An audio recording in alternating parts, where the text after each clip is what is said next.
Thanks for watching The Thought Criminals, named after the resistance to the totalitarian thought police of George Orwell's 1984, which we now refer to as being woke. I'm your host, Rachel Alexander. I'm a weekly contributor to Townhall and other sites and the editor of Intellectual Conservative. And this is my mall, Ralph Benko, who worked in or with the Reagan, W. Bush, and Trump White Houses. He's a weekly columnist for Newsmax, co-author of the Capitalist Manifesto, and co-founder and executive chairman of the 185,000-member Capitalist League Facebook group. And because of his background, I am not really looking forward to this debate we're going to have today. We are on basically the American Rescue Plan bill, which was Biden's huge COVID stimulus bill that he pushed through shortly after he got into office. Sorry, just clarify this for me. You mean the bipartisan COVID stimulus bill that passed with enormous Republican support, as well as that of Biden, right? I mean, let's let credit where due. It was a Democratic-led effort. And there were a lot of Republicans that cave in for various reasons, some because they're rhinos, some because there were other things they needed to get done. But it was ostensibly, primarily a Democrat thing. Republicans would not have wanted to have spent that much money. And if they had gone for a smaller package, according to all the economists I have read up on, we would not have necessarily run into this drastic inflation. Yes, we would have, because Donald Trump just was hippie punching Jerome Powell, the chairman of the Fed, to weaken the dollar. I can give you the quotes. I've written about this. It takes about it takes 18 months, give or take a few months, for appreciating the dollar to turn into CPI inflation. It's a very well-known lag. And if you go back 18 months, there was Donald Trump pistol whipping Jerome Powell, saying, I want a weaker dollar. I want a weaker dollar. I want a weaker dollar. I'm not arguing, and I'm not even. Jerome Powell succumbed to that, to Trump's bullying, and he gave him a weaker dollar. And now we have a mind-boggling state of inflation. Okay, I am not addressing the monetary policy in this article. If that contributed to some of the inflation, fine. But what I'm pointing out here is Larry Lindsey, one of the chief economists under George W. Bush, he basically said you can look at what happened to the consumer price index, inflation, immediately after that March American Rescue Plan was passed. And that's when inflation surged massively, and it is now at a 40-year high. So it is a 40-year high, but Larry is just wrong about this. He's not wrong. He's being a good party hack, a good soldier. No. There are massive Obama's economists, all kinds of economists on the left, Larry Summers, they all said the same thing. This American Rescue Plan is the main thing that caused this massive surge in inflation. And you can deny it all you want, but when you've got even people who, strongly support Milton Friedman, and I cite Milton Friedman in my article, where Milton Friedman's the one who said, if you drop money from helicopters, you're gonna cause inflation. And what is happening here, this isn't just monetary policy dropping money into the economy that way. This is fiscal policy dropping money into the economy by mailing checks to people and businesses. There is only one circumstance in which I'm in favor of dropping money from helicopters. And that is if I'm standing under the helicopter, then I am 100% in favor of it. In all other respects, I'm anti-profligate spending. You can look it up. I've always been, me, Lou Lerman, and John Mueller were the only supply-siders who were anti-spending hawks. The rest of them were like, woohoo. So I'm exaggerating a little bit, God rest Bob Mundell. But the fact is that in the political realm, in the political area, not necessarily the economics area, we were always anti-spending hawks. That's not, there are really good reasons. You and I can agree that we are both anti-spending hawks. Okay, right. That's the issue here. It's got nothing to do with inflation, nothing.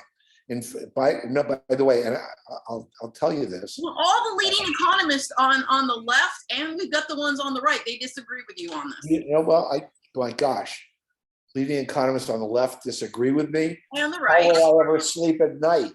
Look, Rachel, I'm glad you're becoming a late life neo-Keynesian. But the fact is that if you looked a year ago, there were only two economists. This is all great in retrospect, okay? But there were only two economists who predicted that there would be inflation. The Republican economist, Steve Hanke at Johns Hopkins, who predicted this inflation a year before it happened, and I wrote it in my column at Newsmax. And it's the second one, Larry Summers. The other one is Larry Summers. Because I addressed that in here, and Larry Summers specifically said when American Rescue Plan was passed, he said it's going to cause inflation. I know, but he also said a lot of other odd things. I give Larry Summers credit for having been one of the only two economists that foresaw this inflation coming. Okay, I don't give him credit for attributing it to the American Rescue Plan. And there's a lot of other people that I know that are not, shall we say, out of his way. He is a Democrat. He served under Obama. He also served under. He was head of the Council of Economic. He was Obama's Larry Kudlow. Yes, I know. Why would he go out of his way to slam the Biden administration over the spending? I mean, he must be onto something. I mean, did he even turn on his own people? I wrote columns giving him credit for having been one of the only two economists to foresee the inflation. Okay, he's got the mechanism wrong, but I do give him credit for having it. When you talk about all of these other economists on the left and the right, none of them saw it coming. If you really want a solid economist, well, one of them was Larry, so you're just ignoring him. I'm not ignoring him. I'm arguing with him.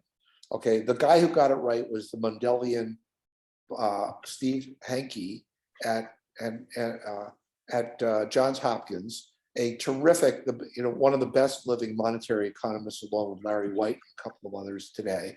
And he nailed this. He nailed this way in advance, whereas Larry Lindsay got caught. He's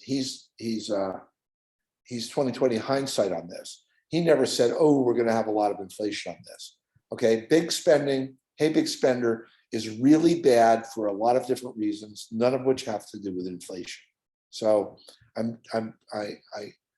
he's playing the Pied Piper and misleading innocent souls like you into weaponizing federal spending as a source of inflation. There are lots of really good reasons why profligate federal spending is a bad thing and shouldn't be done, and inflation is not one of them.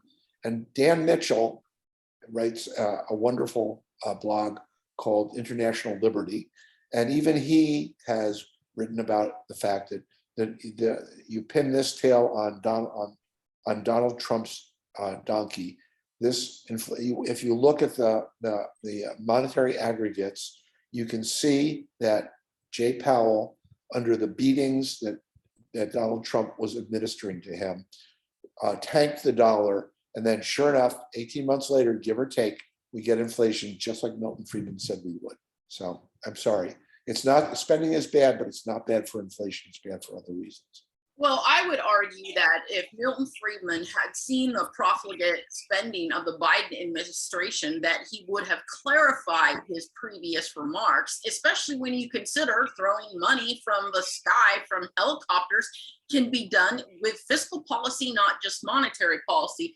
And I find it very telling that the Independent Institute, which I'm sure you're familiar with, that's the libertarian leaning, economic policy organization.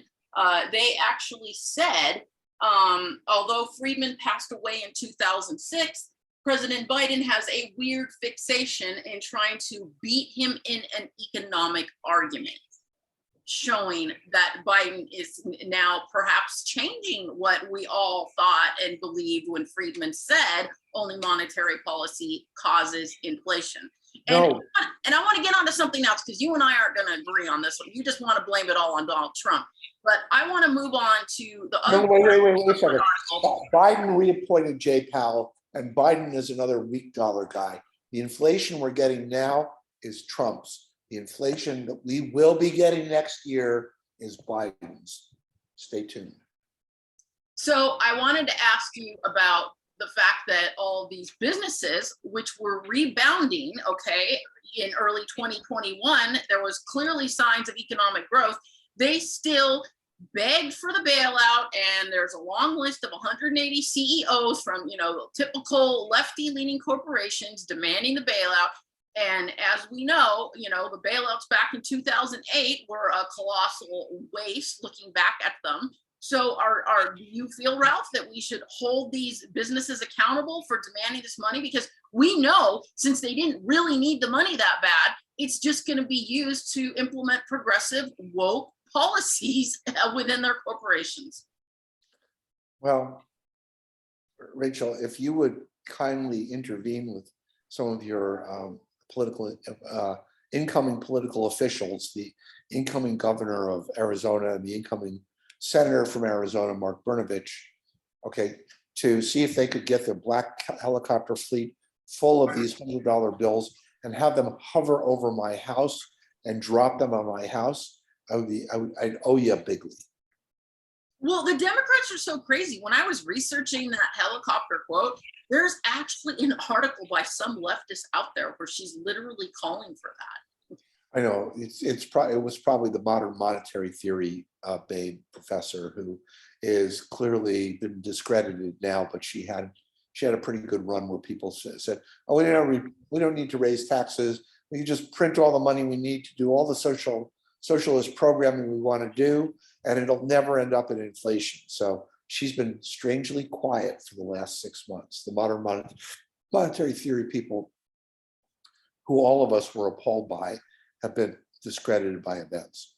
Well, if you want to duck my question about holding big business accountable, we can move on to your article. I don't want to duck your question. I just am sort of anti-fascism and having the government. So you think business should be able to just run amok, do whatever they want? No, businesses do what 1800s all over again. Treat people like dirt. Yeah, practically like slaves. You sound like Karl Marx. Hey, can I introduce you to my old buddy Karl?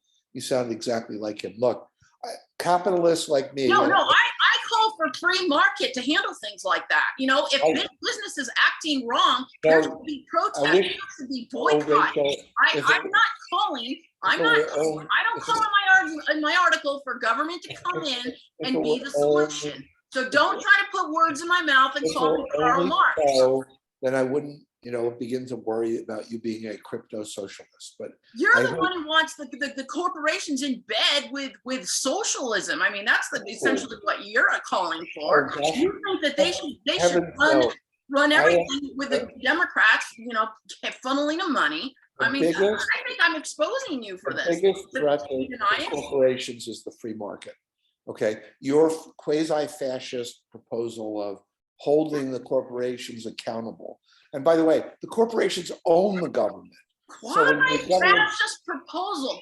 My article doesn't even call for any solution. All my article said is, should these big businesses be held accountable or not? Right. That's as far as I go. I didn't say anything about quasi-fascism. Be held accountable by whom, for it, and how. When you say hold them accountable, you want to say that implies very strongly, because I don't know of any other. I'm the former treasurer for the Libertarian Students of Arizona, University of Arizona. How is that line coming from me calling for quasi-fascism? Oh, be still my heart. I thought you were the treasurer of the Libertine Students of Arizona. Oh man, I had it all wrong all these years. Shoot, look. That's like whenever people find out I used to go on Montel Williams as a political analyst, they always remember it to this day as, weren't you on the Jerry Springer show back in the day? You're way too classy for Jerry Springer. You're too classy for Montel too. Look, the point here is that Kamala Harris liked him. And I like Kamala Harris, although I'm a little disappointed in her performance. I thought she would be very shrewdly moving to the center by now, so she can be prepared to become a viable successor to her boss. But instead, she keeps moving further left. And if she moves one nanometer further left than she already has, she's going to fall off the back of the earth onto the turtle that holds up the earth, and we'll never see her again. I have a theory on her and why her performance has been so bad. I think she's either high or drunk or hung over most of the time, because nothing else explains why she's so incoherent and she's not tried to behave more cleverly. I mean, if I was in that position, I wouldn't be just spouting off the wall things sounding like you haven't done your homework and you haven't done your research. And by the way, if you've never seen the streaming series Veep with, you've got to see it. It's absolutely hilarious, and it nails what life in the White House is like better than anything else I've ever seen. So if you haven't seen Veep, Rachel, boy, do you have a treat in store for you ahead. Anyway, the point here is that I'm not nearly as militant as you are. I'm far more conservative. According to the Washington Post, I'm the second most conservative man in the world. Pretty militant. I'm more mellow. I'm a crunchy cup. I wouldn't call you mellow on the gold standard at all. Well, I am totally mellow on the gold standard, totally mellow on whatever you like. But that's Orwellian, okay? You're contradicting our show by saying that. And by the way, speaking of Orwellian, we now have 186,000 members of the Capitalist League. So when you intro us next week, you can bump it up from 185 to 186. We're continuing to grow. Right, so getting into the millions, just like this show. So that's exactly, we aspire to be as big as this. And by the way, I wish in your intro you would point out to our vast millions of listeners that we have a wonderful little social media blog called the thoughtcriminals.ning.com, in which we tend to pick up once a week or once every other week or twice a week, depending upon the news cycle, wonderful show-ups of the wokesters. So for those of you posting that after these videos in the because in addition to our podcast, we actually have an ongoing blog. So for all of the people who enjoy this podcast, the teeming millions, those of you who can also actually read, any of the Republicans among you, then please come to the thoughtcriminals.ning.com and catch up on our latest crushing of the wokesters. We don't have any woke viewers because they're too busy trying to cancel us. Oh, I know, but good luck to them. Okay, so you want me to talk about one of my columns, the Power Law.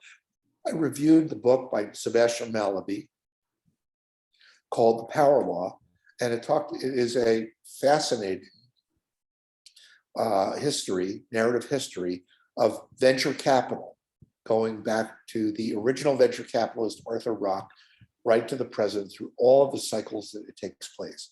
He doesn't mention this. He missed this because it's too obscure, but our listeners should know this, and that is, I'm sure our listeners know who David Horowitz is. He's one of the great controversial radical conservatives out there.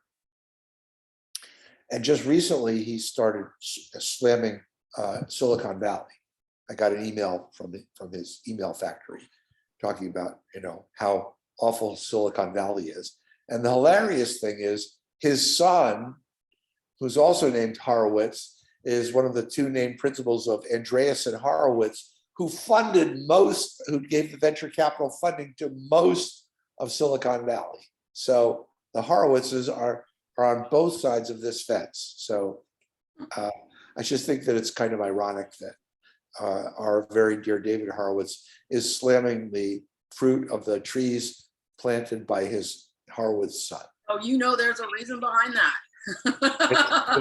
It must be a sort of counter edible kind of thing. So the point is that, look, I was having lunch, to my surprise and delight, with George Gilder at Bullfeathers over by the Capitol a couple of days ago, and we were talking about supply side. Now, George wrote the Bible of Reaganomics, Wealth and Poverty, which sold over 1 million copies, New York Times bestseller. Was lauded by Art Laffer, the inventor of the Laffer curve, and he was Ronald Reagan's most quoted living author. And we were basically in agreement that supply side has become a cargo cult. So we have a bunch of people running around talking about cutting taxes as if it was supply side, who have seemed to have either forgotten or conveniently suppressed the fact that in our day, because I was an original gangster out there with George in the early real days of classic supply side, we dropped the top tax rate from 70% to 28%. And now we have a bunch of purported supply siders who dropped the top tax rate from under, what's his name, the guy who preceded Biden. We had a sort of a redheaded president before Biden, a one-termer, real loser, can't remember his name, but he was. You're going to get us banned from the conservative sites now. Oh wait, never mind, they don't do that. He dropped the top tax rate from 37.5% to 35% and called it supply side. So I was like, give me a break. What really is going to cause equitable prosperity, we've done it before, we'll do it again, is invention and innovation and the creation of new wealth. And so, yeah, when you have nosebleed levels of tax rates like 70%, the single most crucial thing, one of the two most crucial things to do is to radically cut tax rates. And by the way, it started with Reagan, but it didn't end with Reagan. Okay, Tip O'Neill, the Democratic Speaker of the House, and Dan Rostenkowski, the Democratic Chairman of the House Ways and Means Committee, were the leaders who cut the top rate immediately. You always bring this up, and it always and what I find so interesting about it is where the Democrats actually for once cared about supply side theory. One time in the mid 1980s, you always bring that one example up over and over and over again as if it's representative of the Democrats. Then Clinton dropped the capital gains rate from 28 to 20%, which was huge. And we had this fabulous breakthrough of economic growth. Okay, that was a rare move by the Democrats for once. It was a wonderful era. I will give you that. But it's rare when you get the Democrats to come around on this. And by the way, it was Dick Gephardt and Bill Bradley, two Democrats, House and Senate, who dropped the top tax rate from 50 to 28%. So, what an amazing pinpoint in history where the Democrats actually did something good, and you bring that up on every single show we have. And you know who voted for all those tax cuts? It must have been Biden. Senator Joe Biden. So he is a closeted supply sider. I'm just trying to coax him out of the closet back to his supply side roots. The point here is that was then, this is now. In order for America to make America prosper again, MAPA, I'm going to trademark that. Okay, what we really need to do is we need to focus in on research and development and the creation of new technologies. And Malaby, in his book The Power Law, talks about the investors who invented who funded the inventors, the investors who funded the investors. They created the internet, they created the World Wide Web, they created Silicon Valley, they created microchips and so forth and so on. So I'm hoping that we can find some political leadership on either side of the aisle, Republican, Democrat, Libertarian, I don't care, who will make Uncle Sam start investing heavily in research and development again. And that's where I just want to quibble a little bit with you, and I'm not exactly sure where I come down on this, but you said in these 4 laws of prosperity and power, a couple of them are tax breaks, but another one was bringing more science and tech foreigners to the U.S. But the third one you said was government investing in science, and I just want to play devil's advocate and say, okay, when we have people, billionaires like Elon Musk and Jeff Bezos of Amazon, who are paying for their own space exploration, why do we necessarily need the government involved when you've got billionaires willing to spend a lot of this money themselves? Because corporate and look, they're not just billionaires, they're billion-dollar corporations. Corporations are required by their fiduciary duty to their stockholders to only invest and develop technologies that are going to have a clear payoff. No one predicted the huge payoffs from the semiconductor industry. They thought it was going to be a niche. Nobody predicted the huge payoffs from the internet. It was a government project that was limited to the government and to universities until your hero, Al Gore, deregulated it and let the genie out of the bottle, okay? Did I ever tell you that when the internet first started, my younger brother used to CC every single email to Al Gore? What a cool dude your younger brother was or is. Anyway, so it's just not, it's just not Joe Biden. Al Gore was also a great supply sider, and we should, and by the way, Jimmy Carter was the guy who deregulated beer. In his day, there were 3 beer companies, Miller, Anheuser-Busch, Bud, and Coors, right? And it was that Southern Baptist, Jimmy Carter, who deregulated The beer. reason you remember all these Democrats Because I'm old. when they do something good fiscally is because it's so rare, it stands out and it makes headlines. So when you keep dropping, oh, this Democrat was wonderful for this fiscal policy, and this Democrat was wonderful for this fiscal policy, and every show you bring them up again and again and again and again. Well, it's just because they're odd, they're unique. It's not because it's not their usual modus operandi. Their usual modus operandi is to spend, tax. I know, but guess what's about to happen? According to rumors in the rumor mill among us, you and me, political insiders. Biden's going to agree to cut taxes because you recommended it to him in one of your columns? Jeff Bezos is going to run for president and open up a total can of whoop ass on Joe Biden. And he is going to be a brilliant president of the United States because he really gets innovative. You said Tucker Carlson was going to run for president. Now it's that was last week. Now it's Jeff Bezos this week. God only knows who it'll be next week. But there doesn't seem anything good about him other than he's sort of pro-corporation because of Amazon, right? No, look, I'm not a mercantilist. I don't like the pro-corporation, but he's a very capable guy. And President Bezos, I've just been trying that on for size. So I want our millions of listeners to just try on. I mean, look, last week I wanted them to try on President Carlson. It's got a ring to it. I'm not abandoning that, but he's going to be the Republican nominee. I'm imagining here 2024 a Carlson Bezos race. Now that would be interesting. You have to admit we would have a lot to say about that one. Well, I'd be fine with that because I love Carlson. I think he'd be one of the best presidents ever. So you know what? I'll agree with you on that one. Okay. Okay, and I think that wraps us up for today. And wow. My new nickname from you is quasi-fascist.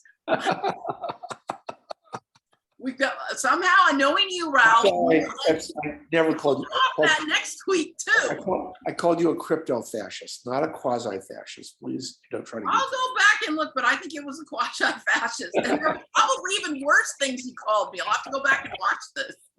All right, thanks for watching. Thank you for watching, everybody. See you next week.